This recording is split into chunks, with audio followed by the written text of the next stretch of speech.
To some people, Egypt is just a country filled with deserts and bordered by seas.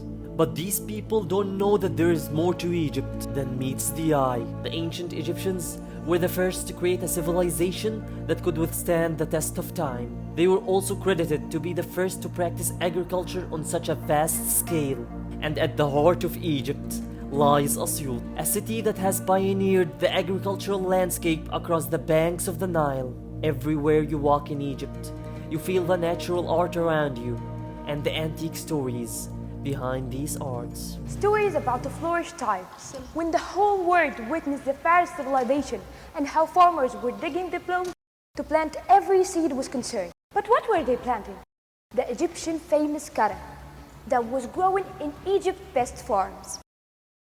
Our cotton persisted in the market for decades until recently when it began to back off and the average exports value dropped by 70%. So here are the reasons behind those facts.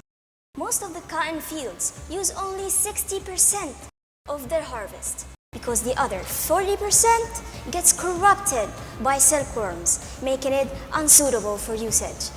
The job of collecting the harvest is led not by experts, but by young children, spending hours and hours in fields every day for little to no pay, demonstrating a despicable scene of abusive child labor.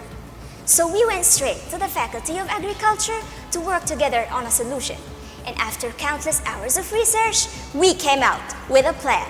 We utilized the trichogramma insect, which is one of the most used biological control agents, to feed on silkworms. And what's great about this specific agent is that after eliminating the disastrous silkworms, it dissolves into non-toxic organic waste.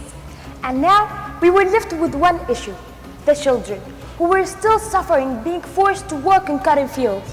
And after countless hours of research, we found a solution: a machine that uses suction to collect the cotton. And after some trials at the Faculty of Engineering, we successfully managed to adjust our machine perfectly for the suction of the cotton. And now, it's time to see the results of our plan and how it affected the community.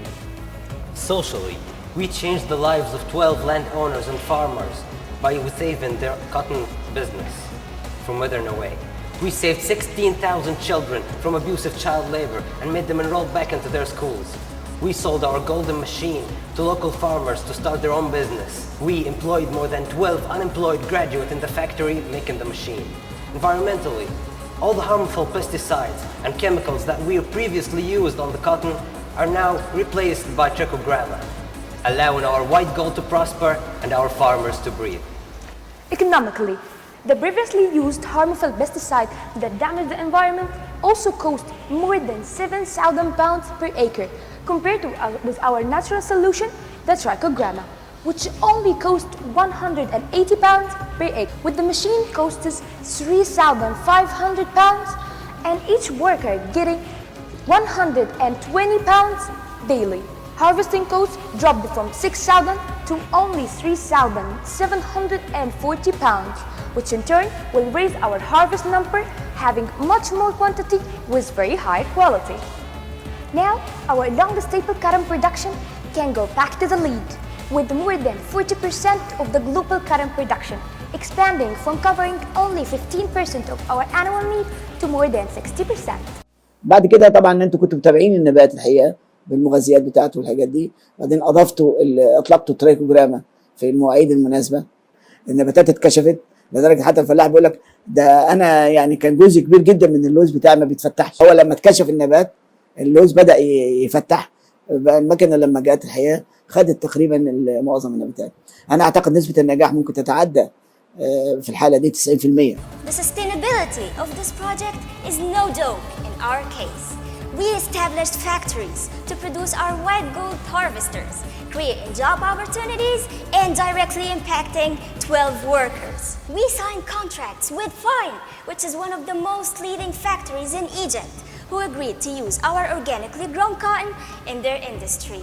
With the help of our university, we made deals to sell our cotton to local factories to produce masks, to combat and keep more people safe from the disastrous outcomes of COVID-19.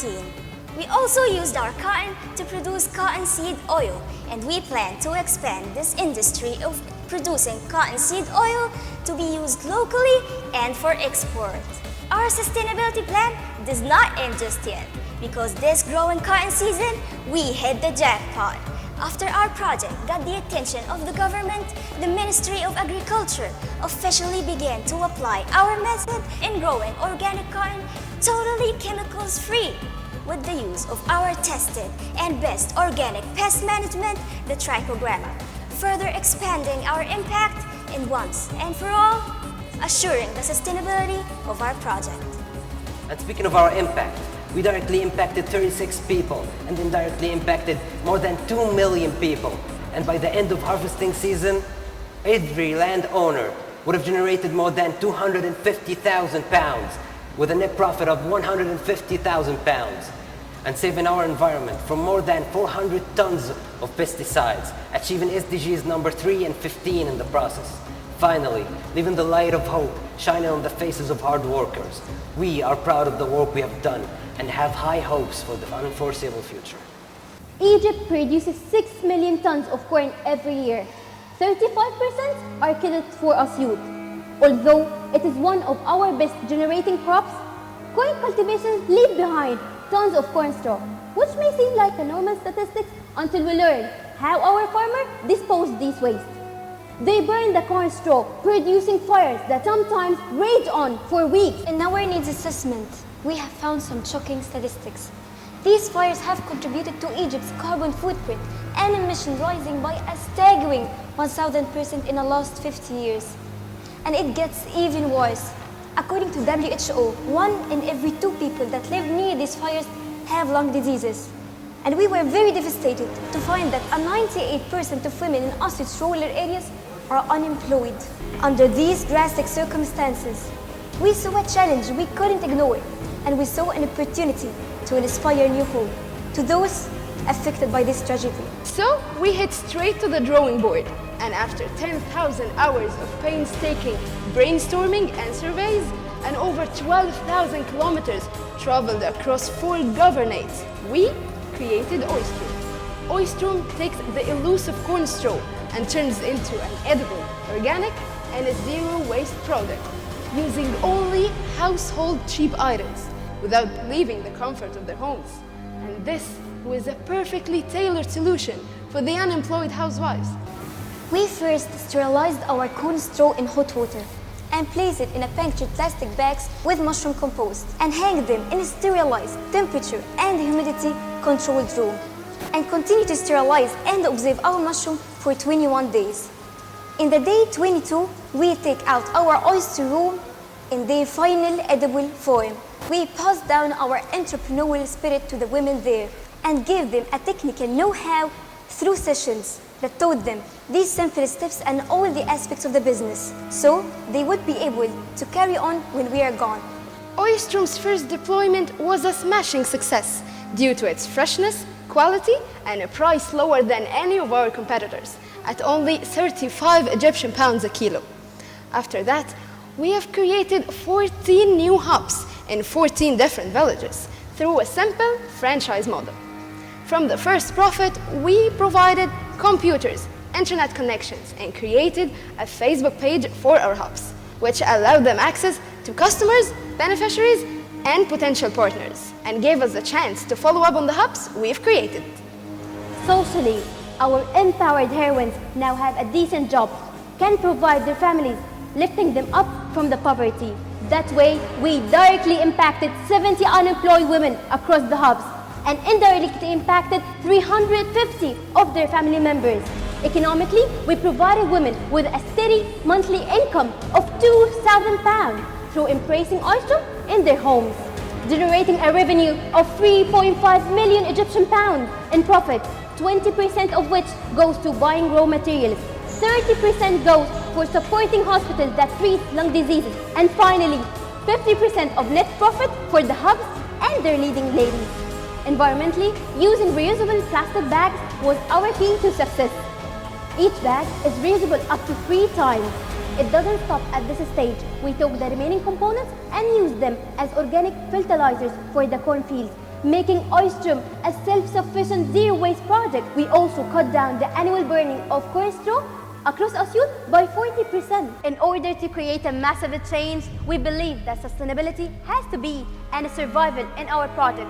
We have partnered with our Faculty of Science, creating 1-year renewable contracts with 240 restaurants and markets to buy our product, and creating 3-year renewable contracts with landlords to sell us the corn straw.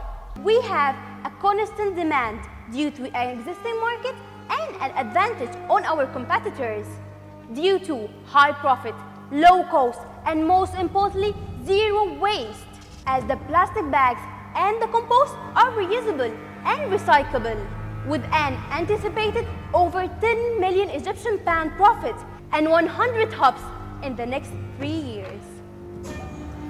Working on this year's project, some days felt like an uphill battle, but the idea of succeeding in changing these people's lives is what kept us going and gave us the power to stand here today right in front of you.